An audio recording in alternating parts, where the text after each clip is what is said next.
Las tormentas vienen y van en la vida. Por lo general no son gratas, de hecho suelen traer dolor, sufrimiento y pérdidas de todo tipo.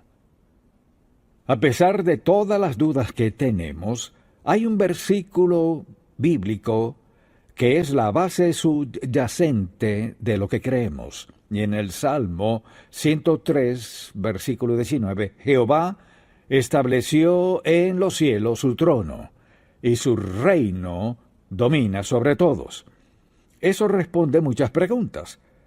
Jehová estableció en los cielos su trono y su reino, su control, siempre domina sobre todos. Quizás se haya preguntado a veces en medio de una tormenta, ¿dónde está Dios? ¿Qué está haciendo en mi vida? ¿Causaste esto, Señor? O se pregunta, ¿lo causé yo? ¿Quién es responsable, Señor? ¿Sabes qué dolor siento? ¿Sabes la pérdida que siento? ¿Por qué todo esto? Y hay respuestas para esas preguntas, ¿por qué Dios hace lo que hace? Entonces deseo que veamos un pasaje bíblico que nos da un ejemplo del dolor que trae una tormenta. Así que le invito a acompañarme al Salmo 107, y veamos este pasaje por un momento, porque todos tenemos preguntas de las tormentas por las que pasamos, y en breve hablaremos de varias clases de tormentas, pero veamos el versículo 23 del Salmo 107. Los que descienden al mar en naves y hacen negocio en las muchas aguas, aquí se refiere a quienes laboran en el mar, por ejemplo, en barcos de carga, entre otros, ellos han visto las obras de Jehová. Así habla el salmista de las tormentas. Dice, y sus maravillas en la profundidad, porque habló e hizo levantar un viento tempestuoso. Si acaso se pregunta de dónde vienen algunas. E hizo levantar, escuche esto, porque habló e hizo levantar un viento tempestuoso que encrespa sus ondas, sube a los cielos, descienden a los abismos, lo cual es una forma hermosa de hablar de la tempestad, que encrespa ondas altas y bajas, y dice, sus almas se derriten como el mal, tiemblan y titubean como ebrios, y toda su ciencia es inútil. Entonces, aterrados, pensaban que era el final, dice la Biblia, clama a Jehová en su angustia. Eso siempre es lo más sabio en momentos de tribulación. Y los libra de sus aflicciones, aleluya. Cambia la tempestad en sosiego, gloria a Dios, y se apaciguan sus ondas, luego se alegran porque se apaciguaron, y así los guía al puerto que deseaban. Alaben la misericordia de Jehová y sus maravillas para con los hijos de los hombres. Exáltenlo en la congregación del pueblo, y en la reunión de ancianos lo alaben. O sea, pensemos en esta pregunta, ¿está Dios en las tormentas? ¿Está presente o no? Hay quienes piensan que sí. ¿Cree que Dios está en las tormentas? ¿Cree que eso es lo que dice la Biblia? Pues algunos no están tan seguros. Le di 3 oportunidades para contestar bien. Claro que está en la tormenta. Vea lo que dice. Porque habló e hizo levantar un viento tempestuoso. Dios está en las tormentas. No siempre de la misma forma. No siempre todas vienen de Dios. Algunas las creamos nosotros, otras Dios, y otras se crea por la naturaleza. Entonces, si alguien le pregunta, ¿cree que Dios está en las tormentas?, puede decir, sí, creo. Le dirán cómo lo explica, porque por lo general piensan en alguien que perdió la vida y quieren acusarle de insensato por creer que Dios, siendo amoroso, haría algo así. Así pues, la gente quiere tendernos una trampa a los cristianos y preguntarnos, pues, ¿acaso creen que Dios está en todo esto? De alguna manera, Dios está en todo. Así que deseo que leamos este pasaje bíblico y veamos lo que Dios nos dice aquí. Pero en cualquier tempestad, Dios tiene el control. Si es una tempestad que nosotros mismos creamos, Dios sigue al mando. Si Dios creó la tempestad, aún tiene el control. Dios no se desliga de las tormentas. Quienes no creen en Dios quieren que pensemos que Dios no se inmiscuye en las tormentas, que eso es ingenuidad de los cristianos. Creen que si Dios fuera real, no permitiría que sucedieran ni que alguien perdiera su vida. Bueno, de eso hablaremos. Así pues, la gente quiere darnos una respuesta muy incrédula, que deje a Dios fuera de todo, en especial si es algo que no pueden controlar. Si está fuera de su control, no dejan que Dios se inmiscuya porque saben que a Él no pueden controlarlo. Entonces, deseo que pensemos en esto. Hay 3 clases de tormentas. Las naturales, que son huracanes, inundaciones, tornados, etc., incluso lluvias torrenciales que vienen. Luego están las tormentas emocionales. Creo que las emocionales son mucho peores que las físicas, porque destruye el corazón, el alma, la esencia misma de la vida, sentirse rechazado. A menudo es ser rechazado por alguien o quizás un grupo de personas, en el caso que sea. Así que estas tormentas son difíciles de soportar, ya sea una natural o emocional. Pero quisiera hablar en especial de las tempestades espirituales. Las creamos en nuestra vida al desobedecer a Dios, al rechazarlo, al seguir nuestra propia senda, a actuar a nuestro modo y en nuestro tiempo. Hay una tormenta por una razón. Digamos que usted es creyente.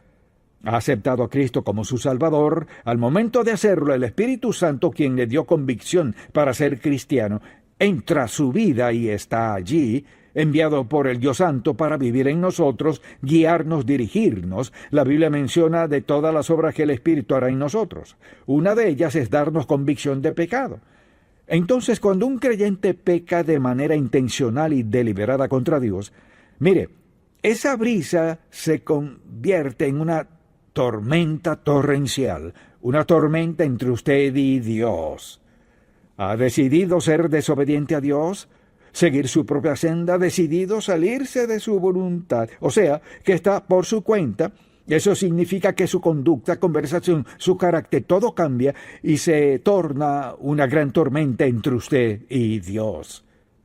Entonces, ¿qué hace la gente? O beben, o toman pastillas, y en especial siempre culpan a alguien más. Así que las tormentas que nos causamos son infernales, porque no parecieran tener una respuesta concisa, sobre todo si creemos que alguien más tiene la culpa. Si podemos culpar a alguien más, la tormenta empeora. Las tormentas son parte de la vida. Pueden ser leves o pueden ser solo una tentación o el caso que sea, pero vienen. O son instituidas por Dios, o las ocasionamos nosotros mismos, o son del diablo. Hay toda clase de tormentas, y al considerar el origen de ellas, algunas las creamos nosotros mismos. Y es por desobediencia deliberada a Dios. Como dijimos, ¿qué hace el Espíritu Santo? Hace que nos sintamos atemorizados a menudo, separados de Dios, distantes de Dios, y comienza a afectar nuestro ser espiritual. A veces no sabemos dónde estamos y dudamos, nos angustiamos, culpamos y nos volvemos inútiles y a menudo damos mal testimonio. Así que con frecuencia no sucede eso. Otras veces las crea Satanás, quien es el instigador de muchas tormentas. Y quisiera dar un ejemplo, permítame darle un ejemplo de cómo opera el diablo. Vayamos un momento a 2 de Samuel capítulo 11. Esta es una historia que ha leído, ha escuchado, quizás incluso haya visto alguna película al respecto, pero en el capítulo 11 de 2 de Samuel, dice la palabra de Dios desde el primer versículo: aconteció el año siguiente, en el tiempo que salen los reyes a la guerra, que David envió a Joab con él a sus siervos y a todo Israel, y destruyeron a los amonitas y sitiaron a Rabá, pero David se quedó en Jerusalén. ¿Dónde debería haber estado? En la guerra con su audaz milicia, mas decidió quedarse en casa. Mucha atención. ¿Me escucha bien? Bueno, no muy bien. ¿Me escucha? Dígame. Al salirnos de la voluntad de Dios, ya estamos en problemas. Veamos lo que pasó. Se quedó en casa. Y sucedió un día al caer la tarde que se levantó David de su lecho y se paseaba sobre el terrado de la casa real, y vio desde el terrado a una mujer que se estaba bañando, así que estaría casi desnuda, la cual era muy hermosa. Empezó la tormenta. La vio y siguió mirando hasta que se volvió lujuria, la cual pasó a ser un deseo profundo. Acto seguido, está en problemas. Satanás es generador de tormentas. Por eso hay que tener cuidado con lo que vemos, a quien miramos, porque miramos, lo que queremos, lo que miramos.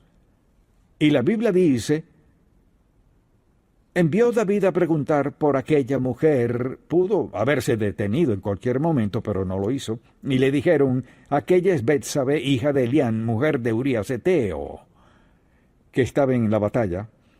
Y envió David mensajeros y la tomó, y vino a él y él durmió con ella. Luego ella se purificó de su inmundicia y se volvió a su casa muy tarde. Y concibió a la mujer y envió a hacerlo saber a David diciendo, estoy encinta. Le diré algo. Satanás instiga tempestades de todo tipo. David habría dicho que eso nunca le sucedería siendo el rey. Pero en el lugar equivocado, en el momento equivocado, con la mirada y los pensamientos equivocados, y mire, con el poder para consumar su lujuria, incurrió en acciones que afectaron el resto de su vida. David y Betsabé. Algunas tormentas las causamos nosotros mismos, otras el diablo, y a veces Dios las envía a nuestra vida. A veces Dios envía una tempestad como castigo. ¿Para qué? No hay duda de que así fue en la vida de David. Para castigarnos, para captar nuestra atención y como protección para que no nos destruyamos. Dios sí manda tempestades a nuestra vida. ¿Sabe por qué? Porque nos ama. Nunca manda una tormenta sin el respaldo de su amor. Al pensar en las tormentas de la vida, pensemos en por qué Dios las permite. Creo que la primera razón es porque a veces necesita captar nuestra atención. Puede que Dios toque la puerta de nuestro corazón, quizás haga que nos demos cuenta de algo. Al orar, tal vez Dios trate de captar nuestra atención, pero no le hacemos caso y a menudo tiene que dar un paso más. Y esa es una de las razones principales. Una de las cosas que Dios hace es enviar una tempestad a nuestra vida. Dios permite las tormentas para captar nuestra atención porque nos ama. ¿Acaso siempre he hecho todo lo que Dios me ha dicho? No. ¿Me ha amonestado por eso? Sí. Porque Dios escucha esto, me escucha, dígame. Dios no tiene favoritos. No tiene preferidos. Si lo desobedecemos, es de suponer que nuestra desobediencia a Dios traiga resultados. Así opera Dios. Entonces capta nuestra atención. Por tanto, quiere prevenir que nos destruyamos o perjudiquemos a alguien más o causemos más problemas. Una segunda razón por la que envía tormentas a nuestra vida es para que nos arrepintamos. Y creo que el mejor ejemplo de eso es el libro de Jonás. Mire, Dios lo llamó, Jonás se fue de su casa. Dejó a Dios, se subió a un barco para huir de Dios. Se durmió para dejar a Dios. Llega la tormenta, tuvo que confesar, es mi culpa. Dios no lo dejó. Permítame decirle algo, no puede alejarse más de Dios que Jonás. No importa quién sea usted, ni lo que piense, ni lo que crea o no, no podemos huir del Dios eterno porque toda persona y todo lugar están en la presencia de Dios. Creo que hay quienes dicen, No creo en eso. Mire, no significa que por el hecho de que no crea en Dios lo haya eliminado. No ha cambiado ni un solo versículo de la Biblia por no creer en Dios. Lo que quisiera que viéramos es que nuestra creencia, escuche bien, nuestra creencia no afecta el que Dios mande juicio o no por nuestra desobediencia y pecado contra Él. Jonás sabía que estaba en pecado, se esforzó, pagó mucho dinero, emprendió el viaje. ¿Y qué sucedió? Está dentro de un gran pez. ¿Y luego qué pasó? Me encanta esta historia, una historia tan sencilla. El pez lo vomitó, dice la Biblia que fue a Nínive y predicó la palabra de Dios, hubo un gran avivamiento. Dios salvó a los ninivitas. Luego, vea esto, la actitud de Jonás aún no estaba bien, porque Dios tuvo que castigarlo después. Piense en lo que estaba alegando, que era que los ninivitas se volvían a Dios, y él no le gustó eso. Se imagina una vida tan torcida que al ser obediente a Dios luego, no le gusta el resultado a no ser lo que usted quería. Nos metemos en toda clase de líos por no querer obedecer a Dios Todopoderoso. Entonces, a veces la tempestad lleva al arrepentimiento. Si supiéramos cuántas personas vienen a Dios como resultado de una tormenta en su vida, quizás nos sorprendería. ¿Cuántas veces he escuchado testimonios? Bueno, no tenía tiempo para Dios y pasó esto y aquello. Me diagnosticaron cáncer, o se lo diagnosticaron a mi hijo o a mi hija, o tuvo un accidente, o perdió la vida. Es decir, lo que sea necesario, digámoslo así. Dios nos ama tanto como para enviar una tormenta muy dolorosa de ser necesario para captar nuestra atención, para ayudarnos a acudir a Él y obedecerlo. Una tercera razón por la cual permite tormentas es para conformarnos a su imagen. O sea, Dios quiere hacer lo que sea, y lo que sea es quebrantamiento. Es decir, Dios está dispuesto a quebrantarnos, a causar sufrimiento, dolor en nuestra vida, para acercarnos a Él. Hay gente en el campo misionero, personas que predican el Evangelio cada domingo por el mundo entero, que vinieron al Señor tras ser quebrantadas, huyendo de Dios. ¿Cuántos testimonios he escuchado de pastores que no querían predicar, que rechazaron el llamado de Dios y luego Él causó suficientes tormentas en sus vidas hasta que se rindieron a Dios? Así que Dios está en las tempestades con propósitos que son para su gloria. También Dios quiere prepararnos para su servicio. Y a veces pasamos por heridas, sufrimiento y dolor para facultarnos para hacer lo que Dios nos llame a hacer. Creo que quizás haya enfermeras, médicos, pastores y muchas otras personas que hacen lo que hacen de forma tal que bendice a otros, ayudan a otros, como resultado de que Dios les haya quebrantado. El quebrantamiento dice: no soporto más este dolor, Señor, lo que sea que quiera, la respuesta es sí. La verdad es que allí nos quiere a todos en algún momento en nuestra vida, para usarnos al máximo de nuestro potencial. Asimismo, a veces Dios quiere demostrar su poder en nuestra vida. Es decir, somos salvos, lo sabemos, pero Dios quiere acercarnos a Él de modo tal que entendamos quién es y qué está haciendo. Así que permite que suframos un tiempo. Luego suscita sanidad, en el caso que sea, pero lo suficiente para dejarnos sufrir un tiempo hasta que estemos dispuestos a decir: sí, Señor. Y a menudo al final de eso Dios comienza a usar a alguien como nunca lo había hecho en su vida. No siempre es predicando el Evangelio, sino puede ser su testimonio donde sea que trabaje o viva, con quien viva en el caso que sea. Dios tiene un propósito al permitir tormentas en nuestra vida, y es natural que uno de esos propósitos sea revelarnos quién es Él. Recuerdo ocasiones en mi vida al pasar por tempestades, cuando buscaba al Señor y le pedía que me mostrara algo, lo que fuera, y me daba un nuevo destello, otro vislumbre, otra perspectiva, incluso de su opinión respecto a algo. Algo bueno de la edad avanzada es que uno aprende por experiencia lo que no se aprende en la juventud. Así pues, a veces Dios quiere revelarnos quién es, darnos entendimiento de su carácter. Dios sabe cómo tomar tormentas en nuestra vida y hacer algo bueno por nosotros si estamos dispuestos a escucharlo, dispuestos a no claudicar y a no criticarlo ni culparlo. Cuando empezamos a culpar a Dios pasa esto. Nos separamos de Dios en lo emocional y en lo espiritual. No que Dios nos deje, sino que al culparlo nos retiramos de la fuente misma de quien nos ama, quien nos sustenta y nos salva en la tormenta, quien nos fortalece, quien nos hará mejores personas. No podemos apartarnos de Dios en la tormenta.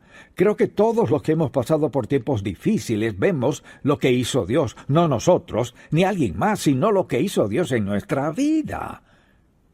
¿Y cómo nos sacó de eso? Por ser Dios amoroso y justo.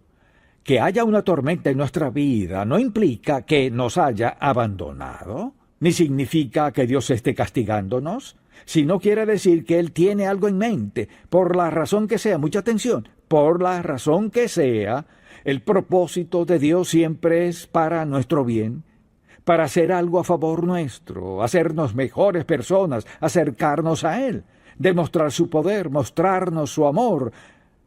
Las tormentas tienen un fin a los ojos de Dios. Algunas de las peores tormentas, es obvio que Dios está en ellas por los resultados. Quizás alguien diga, pues me es difícil creer que Dios demuestre su amor en una tempestad. Así que le invito a acompañarme a Isaías, capítulo 55. Porque a veces hay gente que dice, bueno, si Dios fuera amor, nunca permitiría que esto sucediera. Isaías capítulo 55, versículo 8. Porque mis pensamientos no son vuestros pensamientos, o sea, no pienso como ustedes, ni vuestros caminos mis caminos, no actuamos igual. Dijo Jehová, mire, como son más altos los cielos que la tierra, así son mis caminos más altos que vuestros caminos, y mis pensamientos más que vuestros pensamientos. Porque como desciende de los cielos la lluvia y la nieve, y no vuelve allá, sino que riega la tierra y la hace germinar y producir, y da semilla al que siembra y pan al que come, así será mi palabra que sale de mi boca. No volverá a mí vacía, sino que hará lo que yo quiero, y será prosperada en aquello para que la envíe. Así que Dios está en la tempestad, pase lo que pase. Cuando nos preguntamos por qué ocurren ciertas cosas, Isaías 55 es una respuesta sencilla y profunda de la palabra de Dios. Él demuestra su amor aún en tiempos difíciles. Creo que una de las principales razones es esta: recordarnos quién tiene el control. Dios tiene el control. Solo quiero decir que Dios no comete errores. No es porque Dios no nos ame, tampoco es porque Dios piense que no merecemos algo mejor, o sea, las permite con un propósito. Quizás se pregunte, ¿cuál es el propósito de esto, aquello o lo otro? No afirmo saberlo, solo Dios lo sabe. Pero mire, al ser creyentes seguidores de Jesucristo, nada sucede en su vida sin el permiso de su voluntad, y siempre con un fin: fortalecernos, bendecirnos, prepararnos, equiparnos, expresarnos su amor en el caso que sea. Dios siempre tiene en mente el fin de amarnos. Este mensaje es muy sencillo, así lo quería, porque la próxima vez que le digan, bueno, si Dios fuera amor, puede contestarle, sí lo es. Lo amó lo suficiente que usted pudo despertarse hoy. A menudo quienes juzgan a Dios es porque no lo conocen. Como creyentes, siempre que entendamos quién es Dios y cómo actúa, eso es lo importante. Amén. Padre, te pedimos por las tormentas que han venido y por las que vendrán, que nos recuerdes que tienes el control absoluto y que podemos confiar en ti. que podemos creer que siempre quieres lo mejor para nosotros. Enséñanos a amar y a estar dispuestos a entender a quienes no te entienden. Te pedimos por las personas que te han aceptado y las vidas transformadas, por quienes están volviéndose a ti, que no lo harían de otra forma. Captaste su atención. Gracias por amarnos y ser paciente con nosotros. Oramos en el nombre de Jesús. Amén. Si este programa ha sido de bendición para usted, por favor, visite encontacto.org